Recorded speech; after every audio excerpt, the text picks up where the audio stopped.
Come on, guys, we gotta eat all this celery. Why exactly? What? I can't understand you. Because it cleanses the palate. What does that mean? It means it resets your taste buds. And you're gonna wanna prepare. This is tasting day, the most specialist day of the year.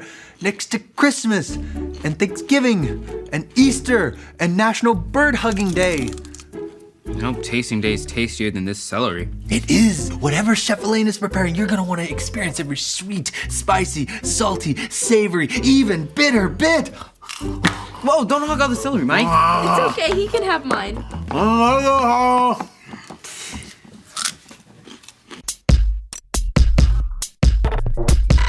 We are Connect HQ. Every day we help the people of the world. Live God's way. We look for the links. Make the connection. And you never know what might happen.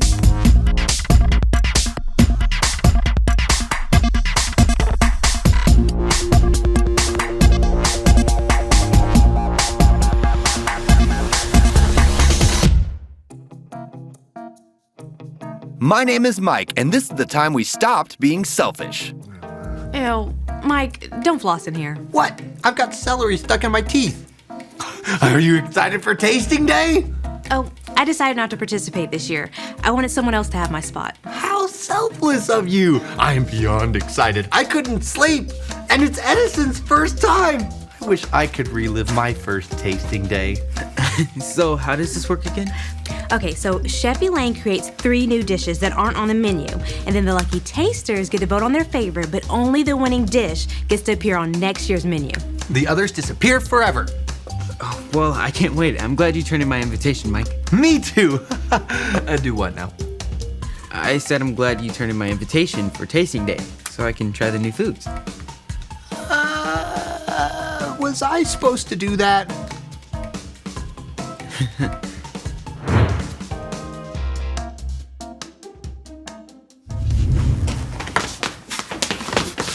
It's not ready yet. Quick question, Elaine. That's Chef Elaine. Yes, Chef Elaine, we were wondering how many seats are at the tasting day table this year? Only 2 people replied yes to my invitation, Harper and Mike. Mike! I thought you said when you were responding yes, you would RSVP for me too. I am not gonna lie, I did not know what RSVP meant. What did you think it stood for? Roller skating very playfully? I thought you invited me to go roller skating. Guys, will you please let me finish plating this food? Oh, Chef Elaine, I was wondering, could you set, an extra seat at the table for a very special guest? Only made samples for 2 people, so only 2 people can participate. Bummer, sorry, Edison. What? It looks like you're gonna have to wait till next year. Are you serious? Yeah. You're taking a spot? Yeah. That is so selfish. How? What? Technically, I turned in my invitation. I'm just following the rules. Poor guy. He thinks I'm being selfish. Will you help me carry these plates to the lounge? Absolutely, because would a selfish person do that? No, the answer is no.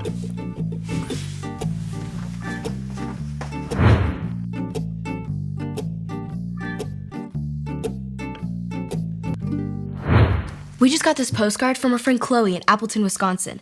She writes, "Help Connect HQ. My cousin is coming to visit me for the summer, and my mom says I have to share my room with her. I don't want to share my space. What should I do?" Oh man, growing up with a twin sister, I know all about having to share space when you don't feel like it.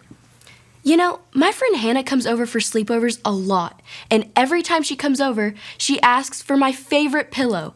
It drives me crazy, but it also helps me remember, stop being selfish. Start putting others first. Harper, I like that. I think we found our point link. Stop being selfish, start putting others first. Point link acquired. Oh, would you mind helping me find the rest of the links? I would love to, but it's tasting day. Oh, that's right. Don't worry about it. I'll find the links. You enjoy tasting day and tell me all about it. That's so selfless of you, Captain.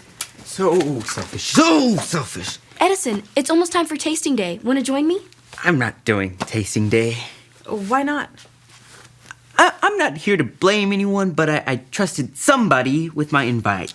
Then that somebody never replied for me. And now that selfish somebody is enjoying tasting day instead of me.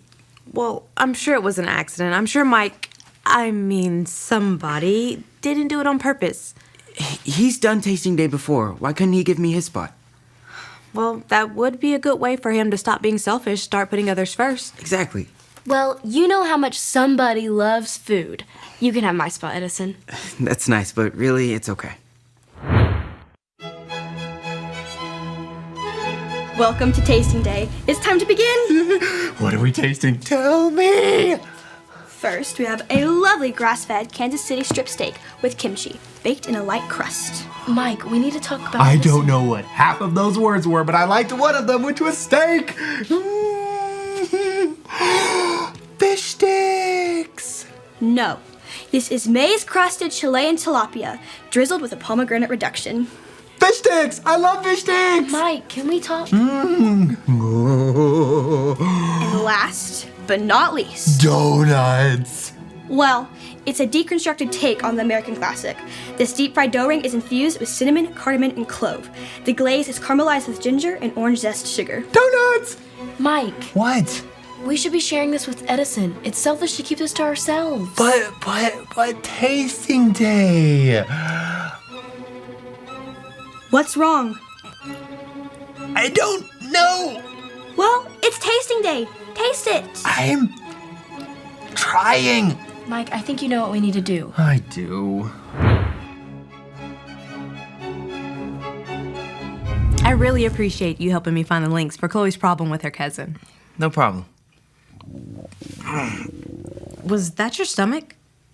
I'm pretty hungry. I didn't eat breakfast because, well, you know.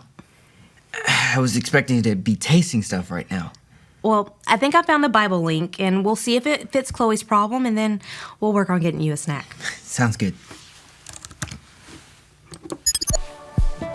This is the story about the God who loves us in the Bible. We find truth and purpose to love God and love others. We're searching God's word for things to discover. This book is alive, full of answers and godly advice. This book is alive. See the wonderful stories inside. Every day I'm searching, read through history and poetry. How much Jesus loves me. God's great story lives. There's no other book like this. This book is alive.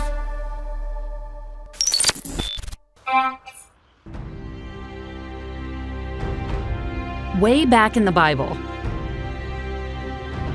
Not that far back. Not that far back. Not that far back. Right after Jesus died for us and came back to life. Yeah, right after that. Jesus' followers had grown from just a few to thousands. They even moved from city to city.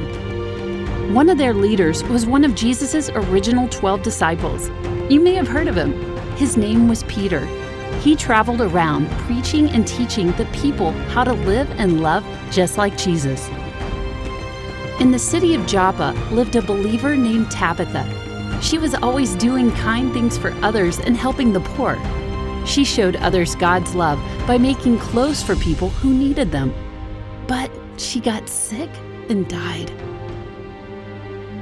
Her friends prepared her body to be buried and laid her in an upstairs room until her funeral. But then they heard Peter was nearby. They begged Peter to come as fast as he could. As soon as Peter arrived in Joppa, he came to the upstairs room. The room was filled with women who were crying and showing Peter the coats and other clothes Tabitha had made for them. They told Peter how her kindness had blessed all of them so much. Peter asked everyone to leave the room. He got on his knees and prayed. Then he said, "Get up, Tabitha." And she opened her eyes. When she saw Peter, she sat up.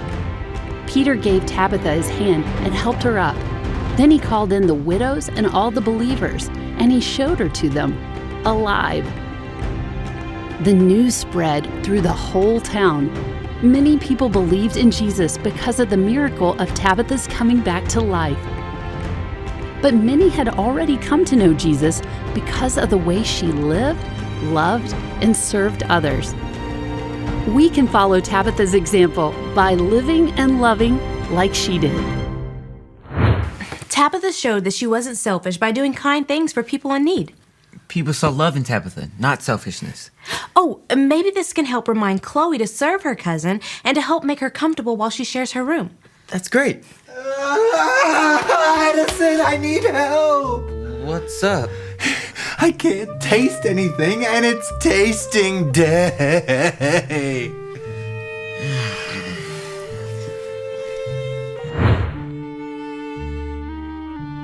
So you couldn't eat it? I couldn't eat it. I think I feel bad because you're not there to enjoy tasting day. I don't know what to do. I think I'm being selfish. Hey, Captain Ray and I found a verse with Chloe. Maybe it'll help you too. It's from the book of Philippians chapter 2, verse 3. Say it with me like this. Philippians 2:3. Philippians 2:3. Don't be selfish. Don't be selfish. Be humble. Be humble.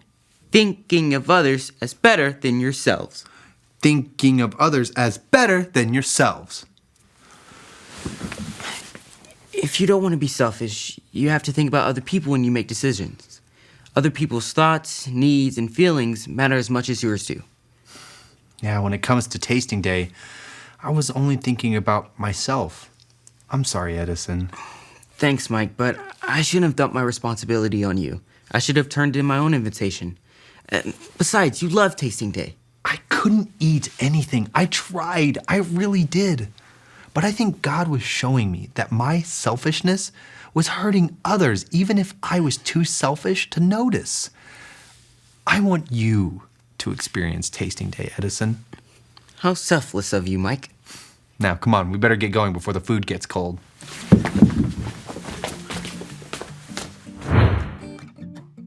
So, what was your favorite dish this year? I actually gave my seat to Edison, but I think the donut hole won.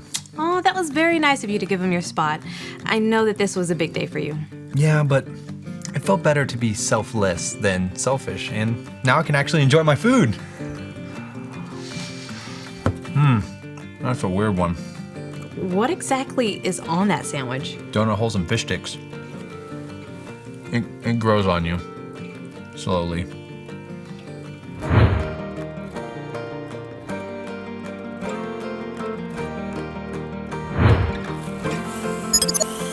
Hey Chloe, my name is Mike and I'm a part of Connect HQ.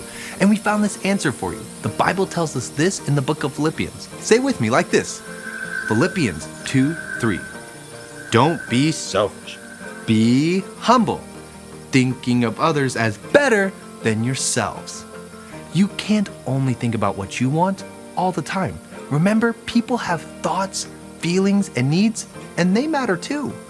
In the Bible, Tabitha wasn't selfish with the good things God had given her. She gave out of love for others, and God had one more huge gift for her. When Peter prayed for her, God raised her from the dead. If you're only thinking about what you want, that's selfish. Take time to think of others and what they need. Share with them, whether it's time, friendship, material things, space, prayer, or encouragement. Learning to share with your friends might be difficult, and having your cousin in your space might be a little hard, Chloe, but we can learn from Jesus' example. That way we can stop being selfish, start putting others first. And if it's difficult, rely on God to help you, because He always will. Thanks for the question. And remember, Connect HQ is here to help you. Oh man, tasting day was the best. Can't believe I have to wait a whole another year for the next one. I wonder if I can reserve my spot now. You know, it's easy for us to think and act selfishly, but Jesus was never selfish. He's a great role model for how we should treat each other. Now we can serve and love the same way because we have Jesus. If you've never made the choice to follow Jesus with your life, all you have to remember are the ABCs. A, Admit. Admit that you've done wrong and ask God to forgive you for disobeying Him. B. Believe. Believe God sent Jesus to take the punishment for your sin. Trust that you're forgiven because Jesus made you right with God. C. Choose. Choose to spend your whole life depending on God's power to help you say no to sin. As you live and love like Jesus, tell others God is your leader and number one friend. If you want to make that choice today, be sure to talk about it with your Connect small group leader before you leave.